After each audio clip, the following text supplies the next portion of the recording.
Good morning, everybody. Yesterday we have covered that painting done by the Frederic Serre. Then next part was collective identity, rise of collective identity in France. Then Napoleonic reform, and then how the people gave their mixed feeling when the Napoleonic expansion took place in their area. The 4 concepts we have covered. Today we are going to start the second part, that is the making of nationalism in Europe. Europe में nationalism होने से पहले तो हमें उसे flashback में देखेंगे कि उससे पहले सिचुएशन क्या था, what were the situations in Europe, then will come to the second part. तो if you look at the map of mid 18th century Europe, you will find that there were no nation states as you know them today. हम दिखाए थे, again I can show you here. You can see the map. See the map here. No nation states. Here empire. French empire will be there. Poland, Russian empire, Ottoman empire, तो Austrian Hungary. ये small states है. Italy. There was no Italy. ये portion Italy बनेगा बाद में. There was no Germany. तो ये nation states नहीं थे, छोटे छोटे किंगडम्स या छोटे एम्पायर थे. अभी नो नेशन स्टेट्स. अभी हमारा ये जो टॉपिक है इस चैप्टर में, will find the formation of nation states. तो उसमें हियर मेन पार्ट कंसर्न है what we know today as Germany, Italy and Switzerland were divided into kingdoms, duchies and cantons, whose rulers had their autonomous territories. उनकी autonomy था, मतलब वो rulers ही main all in all होते थे. Eastern and central Europe were under autocratic monarchies within the territories of which live diverse people. एक राज्य के अंदर, एक एम्पायर के अंदर डाइवर्स पीपुल थे, मतलब सेम टाइप ऑफ पीपुल नहीं थे. They did not see themselves as sharing a collective identity or a common culture. उनमें कोई common culture था ही नहीं. Often they even spoke different languages and belonged to different ethnic groups. अब इसमें से जो क्वेश्चन आता है, ये लाइन मेन यही है. The Habsburg Empire that ruled over Austria-Hungary, for example, was a patchwork of many different regions and people. Explain. It may be 5 marks. हाब्सबर्ग empire मतलब ऑस्ट्रिया हंगरी जो एम्पायर देखें, वहाँ पे जो रूल कर रहे थे जो एम्पायर, उसको हाब्सबर्ग एम्पायर कहा जाता है. जैसे हमारा Mauryan empire, Gupta empire, Mughal empire, slave dynasty.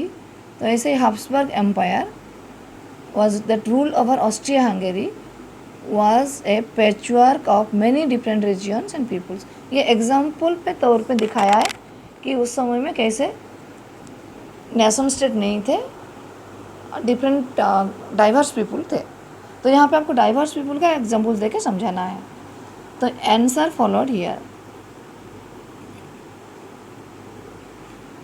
It included the Alpine regions, Alp mountains, Tyrol, Austria and Sudetenland, as well as Bohemia, where the aristocracy was predominantly German speaking. तो वहाँ पे हमें जर्मन स्पीकिंग लोग भी थे. It also included Italian speaking provinces of Lombardy and Venetia. In Hungary, half of the Austria-Hungary तो मिला हुआ था. In Hungary, half of the population spoke Magyar, while the other half spoke variety of dialects. Again, dialects पता है, local languages में जो होता है. In Galicia, the aristocracy spoke Polish. Galicia, that is the part of Austria-Hungary. का ये सारे part Austria-Hungary का एम्पायर का ही थे. Besides these 3 dominant groups, there were also lived 3 dominant मतलब जर्मन स्पीकिंग थे, इटालियन स्पीकिंग थे और हंगेरियन मतलब मैगर स्पीकिंग थे. ये मेजर थे. पोलिश स्पोक पोलिश पोलैंड का जो लैंग्वेज है Polish. Besides these three dominant groups, they are also lived within boundaries. The empire a mass subject of peasant peoples, that is Bohemians and Slovaks to the north, Slovens in Carniola, Croats to the south, Rumans in the east of Transylvania. Such differences did not easily promote a sense of political unity. The only tie binding these diverse groups together was a common allegiance to the emperor. खाली वो empire के एक empire के under में थे, यही उनमें common था. Otherwise nothing was common among this people. फिर भी वो एक एम्पायर था, ऑस्ट्रियन एम्पायर, जो कि मैनी नेशंस को बना हुआ था. It constituted many nations. तो आपका यही क्वेश्चन आता है. The Habsburg empire that rule over Austria Hungary for example was a patchwork of many different regions and peoples या मैनी नेशंस. एक्सप्लेन. तो आपको ये आगे जो है जो अंडरलाइन किया गया था उसको एक्सप्लेन करोगे यहाँ तक. और इस फेज में in Europe most of the countries आप फाइंड आउट करोगे एक जो क्लासेस ऑफ पीपल सोसाइटी में अरिस्टोक्रेसीज थे and new middle class. Aristocracy में अरिस्टोक्रेट्स कौन कौन थे?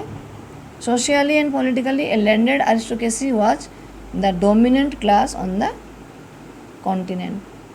जिसके पास ज़्यादा ज़मीन होता था तो अरिस्टोक्रेट ग्रुप थे सम्रांत करके. The members of this class were united by a common way of life that cut across regional divisions. They owned estates in the countryside and also town houses. Countryside गांव में उनकी ज़मीन होता था और शहर में उनकी मकान भी हुआ करते थे. और उनका they spoke French for purposes of diplomacy and in high society. जैसे कभी कभार हम हाई सोसाइटी में बातें करने के लिए समटाइम्स वो यूज़ इंग्लिश हमारा, तो वो फ्रेंच यूज़ करते थे हाई फाई दिखाने के लिए. Normally they use to. Their families were often connected ties of marriages.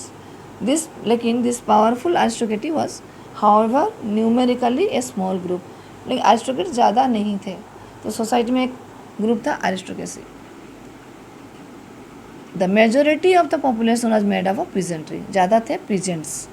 Always in the society you will find peasants are the more. तो वो एक रूरल कल्चर होता था.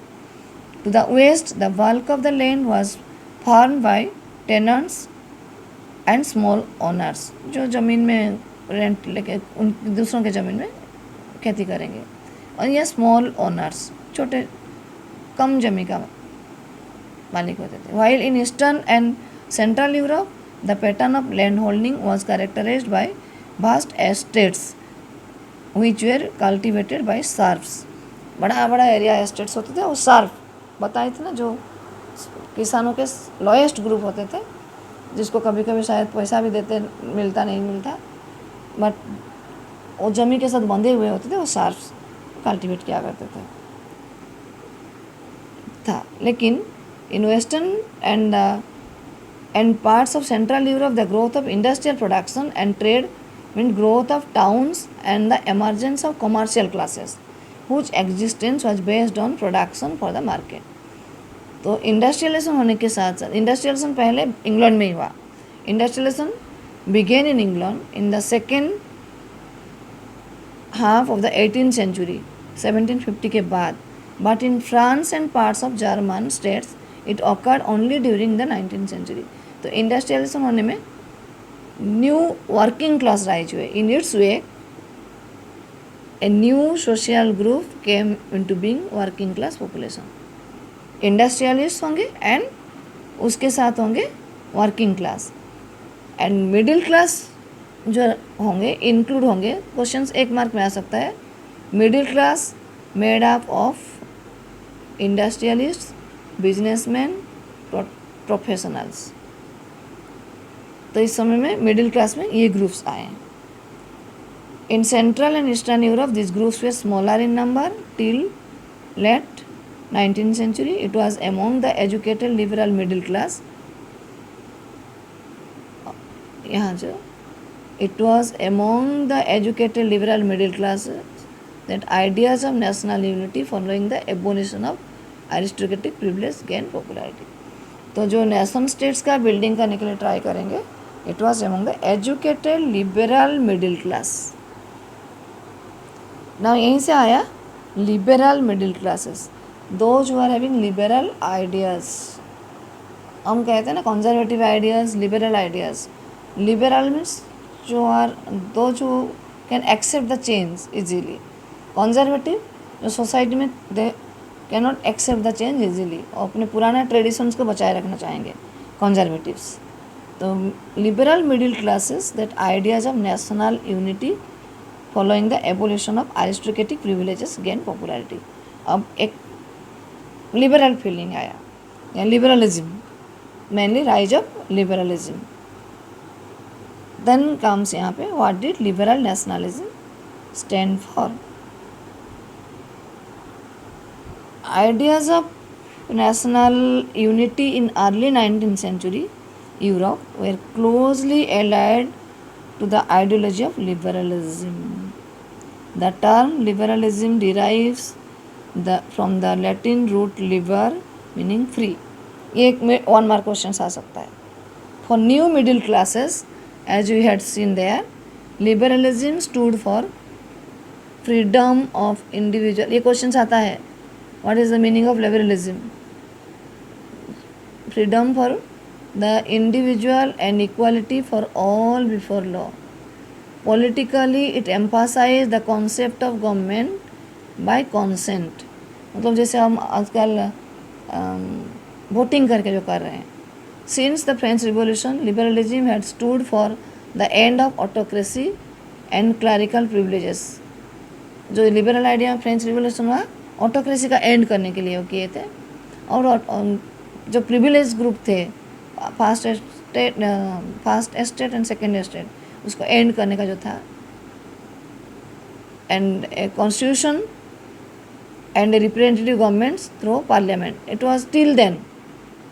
ना 19th सेंचुरी लिबरल्स, अभी का जो लिबरल्स थोड़ा आगे आगे, वो 18th सेंचुरी था. 19th century liberals also states the inviolability of private property. ये करेंगे प्राइवेट प्रॉपर्टी का. लेकिन इस समय में भी जो एक कह रहे थे, एक क्वेश्चन यहाँ पे आता है वही, व्हाट इज लिबरलिज्म या liberalism in the political sense. This liberalism in the political sense. लेकिन यहाँ पे suffrage voting right, it equality before law did not necessarily stand for universal. ये लोग इक्वालिटी बिफोर लॉ की बातें तो किए, लेकिन इक्वालिटी बिफोर में आज जैसे इंडिया में है यूनिवर्सल सफ्रेज, मतलब सभी को, man women rich poor, voting के लिए कोई डिस्क्रिमिनेशन नहीं है. लेकिन in France till 1946 it was not there, surprisingly. 1947 के बाद 1950 में India got, after independence India adopted universal adult suffrage या फ्रेंचाइज उसे कहते हैं. लेकिन फ्रांस में नहीं था तब तक भी.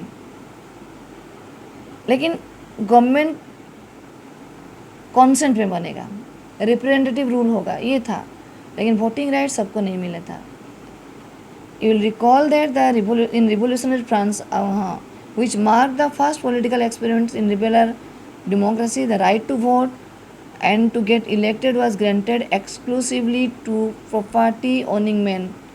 याद होगा वोटिंग राइट किसको मिला था? 25 ईयर्स एज, जो 3 days का सैलरी जिसका टैक्स के रूप में दिया करेंगे, वेजेस, मतलब जिसके पास प्रॉपर्टी ही होगा वही वोटिंग राइट देते थे. No voting right to women. अब याद होगा तो फ्रेंच रिवोल्यूशन में ये पढ़े हो, एक्टिव सिटीजन्स किनको कहा जाता था. Only for a brief period under the Jacobin did all adult males enjoy suffrage, Jacobin rule में. However, the Napoleonic Code went back to limited suffrage and reduced women to the status of a minor. Jacobian के बाद आएगा, Jacobian rule के बाद आया Napoleonic rule. Napoleonic code में went back to the limited suffrage and reduced women to the status of minor, subject to the authority of fathers and husbands. Either वो protection में रहेंगे फादर्स का, शादी के बाद उन प्रोटेक्शन में रहेंगे हस्बैंड्स का, तो वो माइनर ग्रुप में होंगे, वो कभी एडल्ट नहीं होंगे women. Through out the 19th and early 20th centuries, women and non-propertied men organized opposition movements demanding equal political rights. There will be many movements होगा, फेमिनिस्ट मूवमेंट होगा फॉर द वुमेन सफ्रेज के लिए। तो ये तो बात की आगे की बात है, टाइम टू टाइम मूवमेंट होने के बाद ही the women will get the right to vote and the poor people also will get the vote right to vote. But यहाँ पे अनदर क्वेश्चन जो इम्पोर्टेंट क्वेश्चन आता रहता है, this is what is the meaning of liberalism in economic sphere. Liberalism stood for freedom of markets and abolition of state imposed restriction on the movement of goods and capital. ये समझने की बात है। अभी जैसे हम हमारा liberal economy we are following, trade free है, पता नहीं कोरोना के टाइम डिफरेंट है situation. After 1991 we have liberalism, privatization and then globalization. तो ऐसे ही in the economic sphere liberalism stood for the freedom of markets and the abolition of state imposed restriction. जैसे custom duties है, बाहर से कोई सामान आएगा स्टेट उसमें टैक्स लगाएगा on the movement of goods and capital. तो लिबरलिज्म, फ्रीडम ऑफ मार्केट्स और एवोल्यूशन, स्टेट इम्पोज्ड रेस्ट्रिक्शन नहीं रहेगा, उसको कहा जाता है इकोनॉमिक स्फीयर में लिबरलिज्म का मतलब। During the 19th century this was a strong demand of the emerging middle classes कि ना हटाया दिया जाए इकोनॉमिक स्फीयर में, ये स्टेट इम्पोज रेस्ट्रिक्शन को हटाया जाए, वो डिमांड था। अब इससे पहले जो सिचुएशन उसको नहीं समझाने से हम कैसे समझेंगे वो हुआ कैसे। Now let us take the example of the German speaking regions in the first half of the 19th century. Napoleon's administrative measures had created out of countless small principalities of a confederation of 39 states. German was a confederation of 39 states. अब German unification के time में भी पढ़ोगे, you can see in this map again, let me go. यहाँ पे 39 तो नहीं दिखा सकते हैं, यहाँ पे बावेरिया, प्रशिया, हैनोवर कुछ तो, क्योंकि इतना पूरा नहीं है, वो मैप में देखेंगे जब जर्मन यूनिफिकेशन पढ़ेंगे। तो यहाँ इतने एरिया में, in this area you will find 39 states थे। तो एक एरिया से, बावेरिया से सपोज यहाँ जितने सारे छोटे हैं ये सारे स्टेट्स हैं, वन एरिया से दूसरे एरिया में अगर सामान मूव करता था दे हैड टू पे द टैक्स। और इनमें कोई यूनिफॉर्म मेजरमेंट सिस्टम नहीं था। अगर सपोज एक उड़ीसा डिस्ट्रिक्ट के अंदर रहेगा मेजरमेंट अलग है, मयूरभंज डिस्ट्रिक्ट का मेजरमेंट अलग है, या आपका बालेश्वर डिस्ट्रिक्ट का मेजरमेंट अलग होगा, तो या भद्रक का मेजरमेंट अलग होगा, तो how can the goods will move, this is difficult. तो ये that was the situation before this liberalism follow करने से पहले ये सिचुएशन था देयर।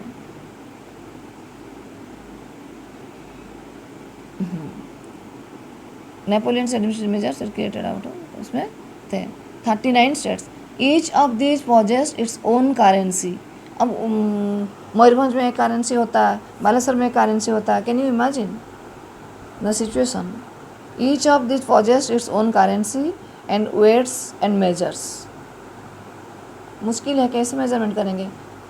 इक्वल मेजरमेंट रहे तो करेंसी, यहाँ पे पैसा रुपीज़ होगा ना, एज स्टेट कंट्री में डिफरेंस में अब अलग अलग करेंसी हो रहा है, लेकिन विद इन द कंट्री हमारे 1 रुपीज़ है। अगर सोचो विद इन द स्टेट्स भी ऐसे होता तो एग्जैक्टली सेम वे था देयर।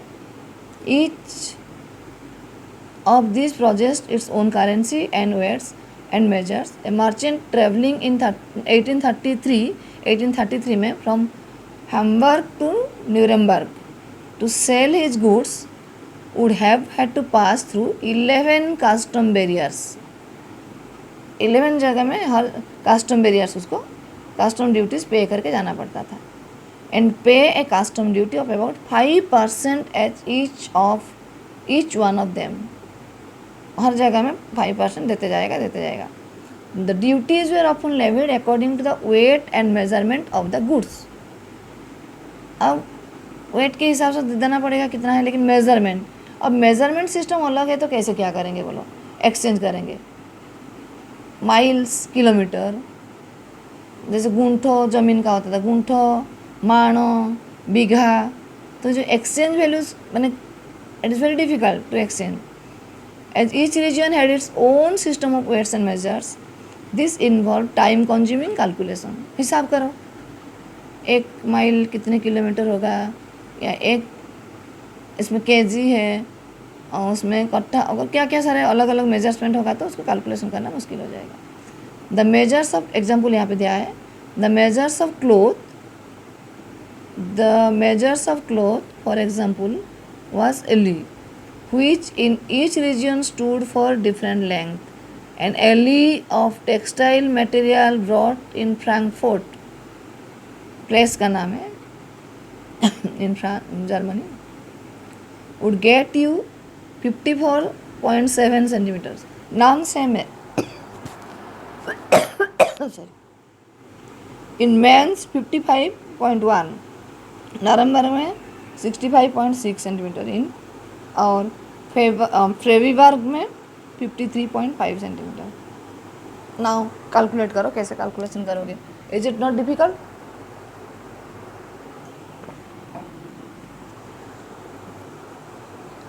ये प्रॉब्लम था. अब ये जो लिबरल इकोनॉमी में तहत में क्या होगा, they will follow the liberal economy. Such conditions were viewed as obstacle to economic exchange and growth by the new commercial classes, who argued for the creation of a unified economic territory. तो इसलिए economically पहले political nationalism आने से पहले economic nationalism आया, allowing the unhindered movement of goods, people and capital. So in 1834 a custom union और जोल्वरिन, question आता है व्हाट इज जोल्वरिन. कस्टम यूनियन को जर्मन में जो बना, जर्मन तो था नहीं, जर्मन कॉन्फेडरेशन में जो कस्टम यूनियन बना in 1834, it was known as Zollverein, was formed at the initiative of Russia. Russia देखे हुए थे वहाँ पे दिखाई, सबसे इम्पोर्टेंट स्टेट था Russia that time in among the German confederation, and joined by most of the German states. The union established tariff barriers and reduced the number of currency from 30 थे currency, number of currency 30 से 2 तक पहुंच गया. मतलब अभी exchange value 30 अलग अलग currencies थे, अब ये करेंसी 2 हो गया. तो कितने. The creation of a network of railways for the stimulated mobility. Railway होगा तो डेफिनेटली मोबिलिटी स्टिमुलेट करेगा, बढ़ाएगा. Harnessing economic interest to national unification. तो ये नेशनल यूनिफिकेशन के लिए एक 1 स्टेप इकोनॉमिक्स ये में a wave of economic nationalism strengthen the wider national sentiments the time. ये क्वेश्चन अगर आता है तो आपको इकोनॉमिक लिबरलिज्म के बारे में एक्सप्लेन करना है. ये वाला a wave of economic nationalism strengthen the wider nationalist sentiments growing at the time. ये by the time a wave of economic nationalism emerged, explain. तो ये इकोनॉमिक नेशनलिज्म का एक्सप्लेन करोगे.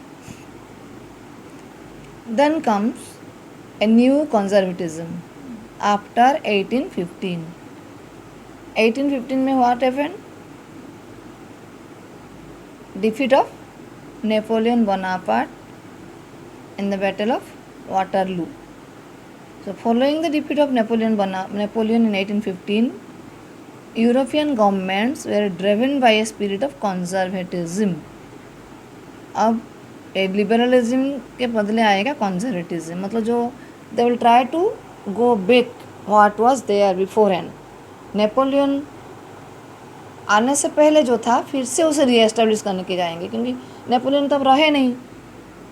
The conservatives believed that established traditional institutions of state and society like the monarchy, the church, social hierarchies जैसे पहले था, property and the family should be preserved.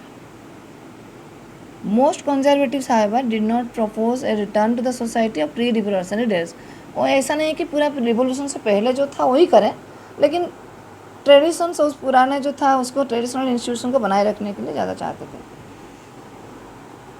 Rather, they realized from the changes initiated by Napoleon that modernizations could in fact strengthen the traditional institution like monarchy. तो थोड़ा सा change तो चाहेंगे, लेकिन फिर भी नेपोलियन का टाइम में जो फ्रीडम था, या not that type of society.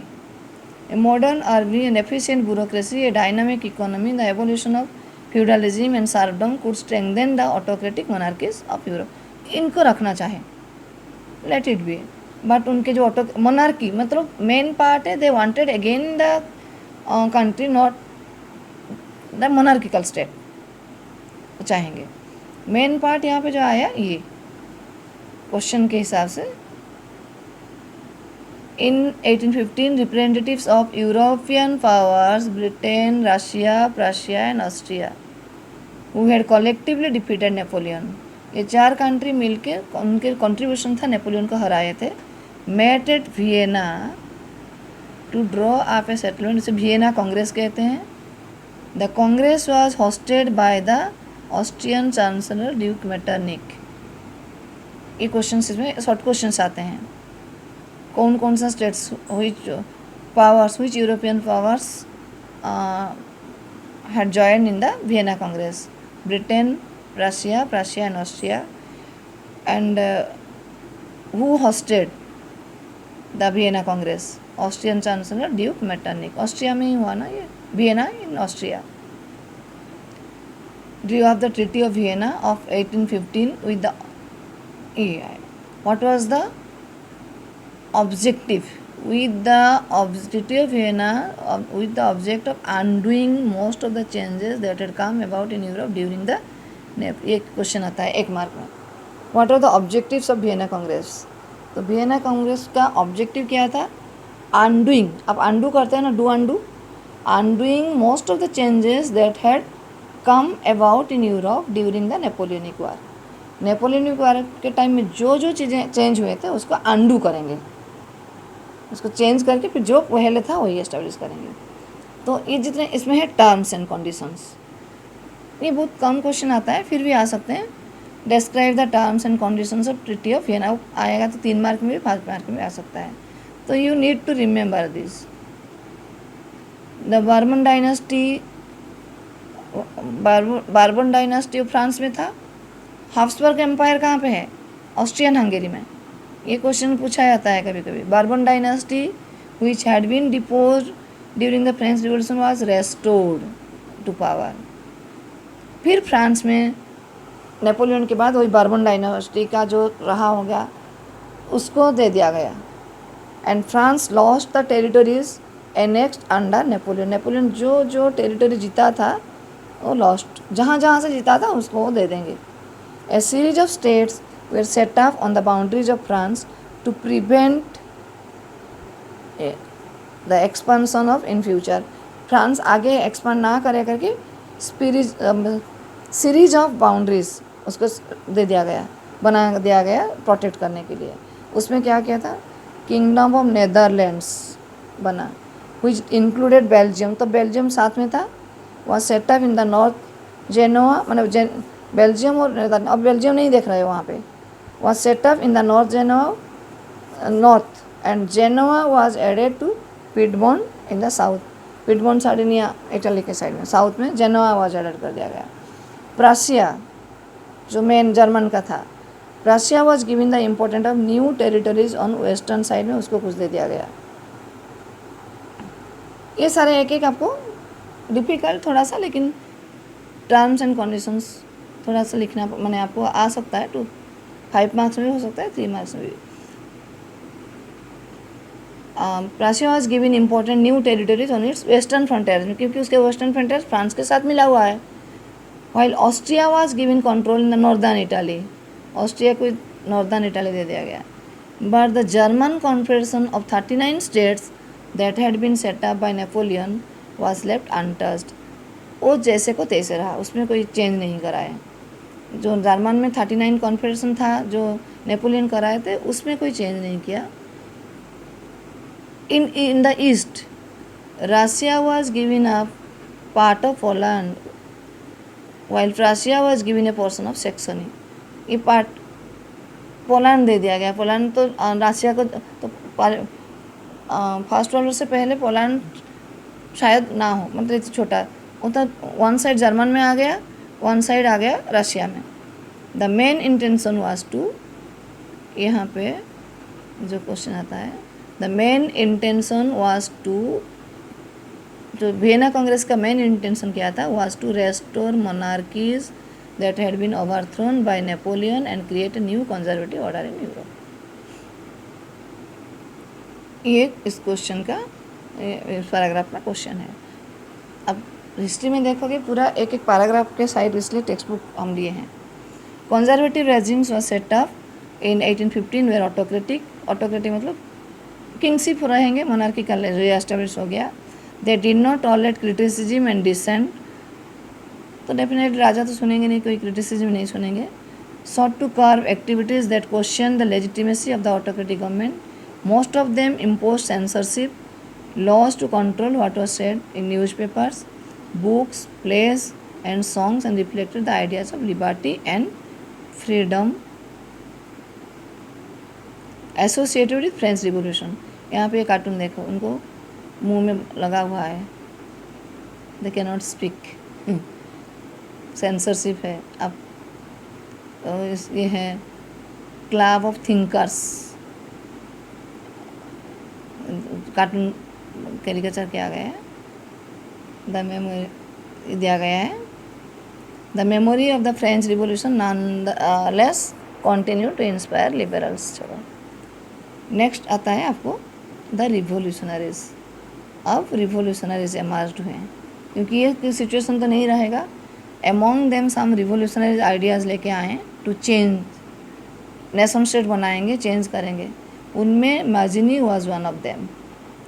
During the year following 1815 the fear of repression draw many liberal nationalist underground. ये जो कंजर्वेटिव एस्टेब्लिश हुआ उसमें डर के मारे मेनी लिबरल नेशनलिस्ट अंडरग्राउंड हो चुके थे. तो but they wanted to establish their own views. तो कैसे क्या करेंगे? Secret societies spring up in many European states to train revolutionaries and spread their ideas. जैसे हमारा रिवोल्यूशनरीज जो इंडिया फ्रीडम में एक रिवोल्यूशनरी ग्रुप थे, वो सीक्रेटली बम बनाते थे, चोरी छिपे जाके ब्लास्ट कराते थे, तो उनको हम रिवोल्यूशनरीज जो नाम दिए हैं. तो ऐसे रिवोल्यूशनरीज स्प्रेड देयर आइडियाज़ करने के लिए सीक्रेट सोसाइटीज़ बनाए थे. To be revolutionary at this time meant a commitment to oppose monarchical forms that had been established after the Vienna Congress. Monarchical form को अपोज करना है. And to fight for liberty and freedom. तो revolutionary का मतलब यही है, meant commitment to oppose monarchical forms and had been established after Vienna, and to fight for liberty and freedom. Most of these revolutionaries also saw the creation of nation states as a necessary part of the struggle for freedom. इसमें main part देगा आपको Mazzini. One such individual was Italian revolutionary Giuseppe Mazzini. Born in Genoa 1807, he became a member of the secret society of Carbonari का member थे. As a young man of 24, he was sent into exile in 1831 for attempting a revolution in Liguria. He subsequently founded two more underground societies. First, Young Italy in Marseilles. अब पढ़े हो, France का जो है southern part का एक place है. And then young Europe in one, whose members were like-minded young men from Poland, France, Italy, and the German states. तो यंग इटाली फॉर्मेशन किए थे और young Europe. Name two, question 1 mark में आता है, name two secret societies form by Mazzini. Mazzini believed that God had intended nations to be the natural units of mankind. वो nation बनाने के चाहते थे. He was against monarchical government और he wanted Italy बने. He was the first one to unify Italy. So Italy could not continue to be a patchwork of small states and kingdom. It had to be forged into a single unified republic within a wider alliance of nations. This unification alone could be on the basis of Italian liberty. Following this model, secret societies were set up in Germany, France, many other places, Switzerland and Poland. Mazzini's relentless opposition to monarchy and his vision of democratic republics frightened the conservatives. यहाँ पे question आता है, Metternich described him as the most dangerous enemy of our social order. एक 1 mark question आता है, who told this? The most dangerous enemy of our social order. For whom it is being told?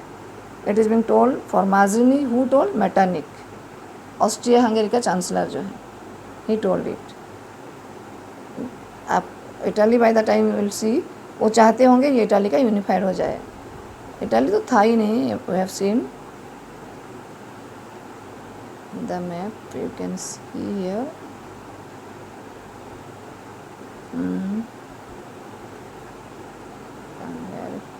Yeah. See, no Italy here. This is the part. आगे यहाँ से भी थोड़ा जाएगा. तो ये पैचवर्क नहीं हो कि इटाली एक इटालियंस को लेके इटाली बने, because they all use to speak Italian language. तो ये आप जो पढ़ोगे यूनिफिकेशन ऑफ इटाली, ये माजिनी के बारे में पढ़ोगे. Mazzini was the first one to, क्योंकि इटालियन यूनिफिकेशन 3 नाम लोगे, माजिनी, केवोर एंड गारिबल्डी. तो माजिनी का जो फॉर्मेशन है young Italy that is there.